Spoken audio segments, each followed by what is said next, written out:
رسول پاک صلی اللہ علیہ وسلم پر میں سلام نہیں پڑھوں گا، صرف درود پڑھوں گا، وہ بھی قرآن کے خلاف ہو جائے گا۔ کیوں؟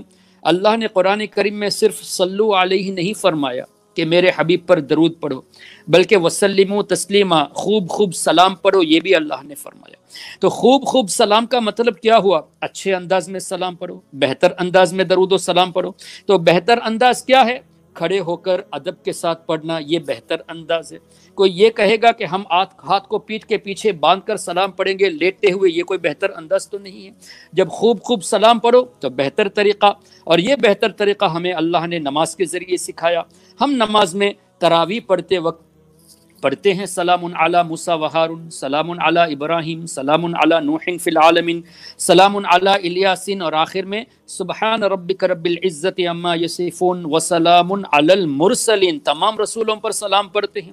اگر کسی کو، ماشاءاللہ علماء کرام موجود ہے، اگر کسی کو صرف اتنا ہی یاد ہے سورہ فاتحہ کے علاوہ، سبحان ربک رب العزت عما یصفون وسلام علی المرسلین والحمد للہ رب العالمین، تو قرآن کریم کی روشنی میں فقرؤوا ما تیسر من القرآن، جو تمہیں قرآن میں سے آسان ہو وہ پڑھو۔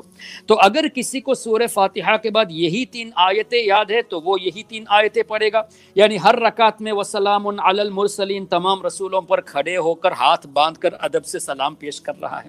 تو جو چیز نماز میں جائز ہے اس کو نماز کے باہر ناجائز، حرام اور شرک کہنا، یہ کتنی بڑی جہالت ہے۔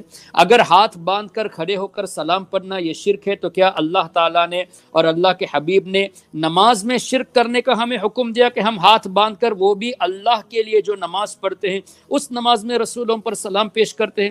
تو رسولوں کے سردار پر سلام پیش کرنا یہ کہاں سے غلط ہو جائے گا؟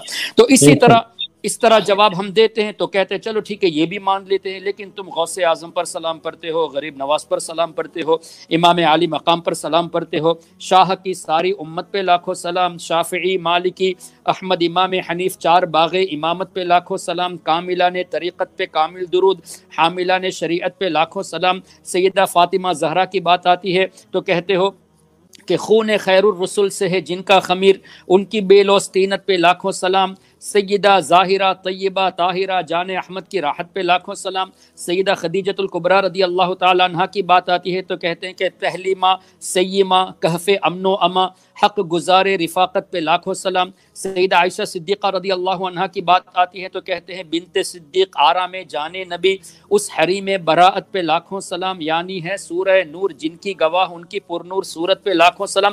یہ اس طرح کیوں کرتے ہو؟ اگر یہ سوال پیش کرے تو اس کا جواب بھی ہماری نماز ہی میں موجود ہے۔